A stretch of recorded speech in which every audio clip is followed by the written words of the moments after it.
След падането на Търново на 17 юли 1393, Баязит подготвя поход срещу Влашко. През есента на 1394 събира всичките си васали за удар по Куртя де Арджеш. 10 октомври 1394 Карановаса по Арджеш.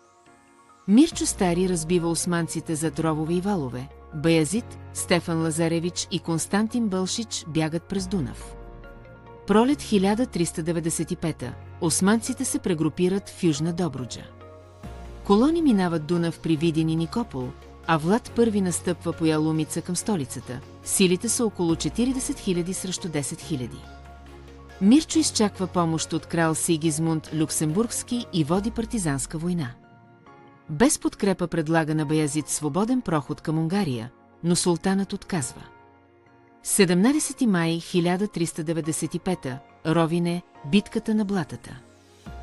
Блатата по Арджеш задържат конницата. Сражението е ожесточено и продължава през целия ден, а Стефан Лазаревич се отличава в челото на васалите. В боя падат крал Марко Мърнявчевич и Константин Драгаш. Константин Бълшич едва се спасява. Дечанската хроника отбелязва, че Андреаш и Димитър Мърнявчевич воюват при Сигизмунд. Андреаш загива. Въпреки по-левия успех, огромните загуби принуждават Баязит да напусне Влашко. Мирчо се признава за негов васал и приема годишен трибут, като запазва владенията си.